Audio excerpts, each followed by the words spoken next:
یہ کہانی جو میں آپ کو سنانے جا رہی ہوں، اس کہانی کے ساتھ میرا رشتہ بہت گہرا ہے۔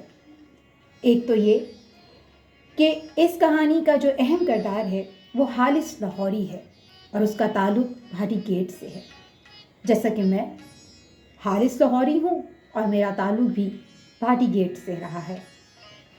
دوسرا یہ کہ اس کے لکھاری سلیم خان گمی صاحب ہیں، جو کہ جب بھی لکھتے ہیں ایک خاص طرح کی ثقافت سے اپنے پڑھنے والوں کو روشناس کروا دیتے ہیں، اور ان کے کہانی کے کردار جیتے جاگتے انسانوں کی طرح آپ کے ساتھ بیٹھتے ہیں، بات کرتے ہیں، اور ان سے آپ محبت یا نفرت کرنے پر مجبور ہو جاتے ہیں۔ کہانی کا نام ہے سامی کہاں ہے؟ نور دین حارث لاہوری تھا۔ وہ لاہور کے 13 دروازوں میں سے ایک دروازے بھاٹی گیٹ کے اندر پیدا ہوا اور وہیں پلا بھرا۔ اس کی شادی بھی اپنے چچا کے گھر ہوئی۔ اس کے باپ اور چچا دونوں حلوائی تھے، اس لیے نور دین نے بھی یہی پیشہ اختیار کیا۔ جب اللہ نے نور دین کو بیٹا دیا، اس وقت اس کی شادی کو 2 سال بیت گئے تھے، اور جب اس کا بیٹا 4 سال کا ہوا تو اس کی بیوی اللہ کو پیاری ہو گئی۔ وہ اپنے بیٹے کو سامی کہہ کر بلاتا تھا۔ سامی بہت پیارا بچہ تھا، لیکن نور دین نے کبھی بھی اس کا منہ ماتھا نہ چوما تھا۔ وہ اس سے بہت پیار کرتا تھا، لیکن کبھی کھلے بندوں اظہار نہ کیا تھا، اسے کبھی اپنے ساتھ نہ سلایا تھا۔ آس پاس کے سبھی لوگ سامی سے پیار کرتے، اسے کھانے پینے کی چیزیں دیتے۔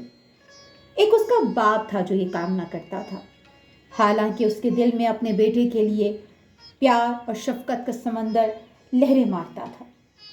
ایک دن سامی نے نور دین سے کہا، ابا، پڑوسی مجھ سے پیار کرتے ہیں، آپ مجھ سے پیار نہیں کرتے، آپ مجھ سے نفرت کرتے ہیں۔ نور دین ناٹا اور موٹا تھا۔ اس کی دکان تو دراصل مٹھائی کی تھی، لیکن اس کی دکان سے گاہکوں کی پسند کی دوسری چیزیں بھی مل جاتی۔ اس کی دکان لوئر مال لاہور کے ایک ہائی اسکول کے ساتھ ایک گلی میں تھی، جو اسکول کھلنے کے دوران خوب چلتی، لیکن جب اسکول بند ہو جاتا تو دکان پر آنے والے گاہک کم ہو جاتے، کیونکہ زیادہ گاہک طالب علم ہی ہوتے تھے۔ ماں کی موت کے بعد گھر میں سامی اور اس کا ابا نور دین رہتے تھے۔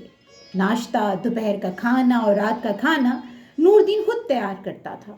وہی سامی کے کپڑے دھوتا، وہی اسے نہلاتا اور کپڑے پہناتا، اور جب سامی 4 سال کا ہوا تو نور دین نے اسے اسی اسکول میں داخل کروا دیا جس کے قریب اس کی دکان تھی۔ ایک دن نور دین نے سامی سے پوچھا، اسکول میں دل لگ گیا؟ نہیں۔ تمہاری میڈم اچھی ہے نا؟ نہیں۔ استانیاں اچھی طرح پڑھاتی ہوں گی؟ نہیں۔ جو کھانا لے کر اسکول جاتے ہو وہ دوسرے بچے تو نہیں کھا لیتے؟ نہیں۔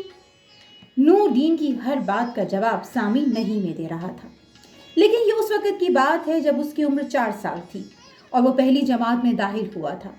جب اس کی عمر 7 سال ہوئی تو وہ ذرا سیانہ ہو گیا۔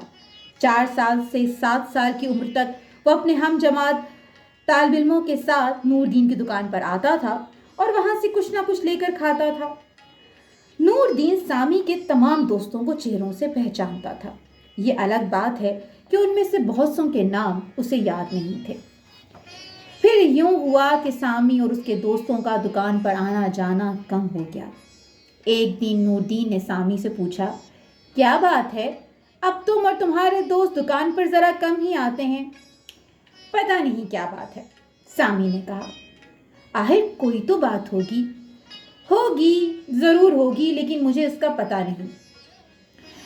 پہلے تو تمہارے ساتھی باقاعدہ آتے تھے، لڈو خریدتے تھے، اخروٹ اور مونگ پھلی لے جاتے تھے، ہنستے تھے، بولتے تھے، چہکتے تھے، خوب رونق ہوتی تھی، لیکن اب وہ کم کم آتے ہیں۔ پتہ نہیں کیا بات ہے، ویسے میرا خیال ہے وہ بڑے ہو گئے ہیں، اس لیے بدل گئے ہیں۔ کیا تمہیں اس کا افسوس ہے کہ ان کے نہ آنے سے سودا نہیں بکتا یا کم بکتا ہے؟ نہیں، یہ بات نہیں ہے، بات رونق اور چہل پہل کی ہے۔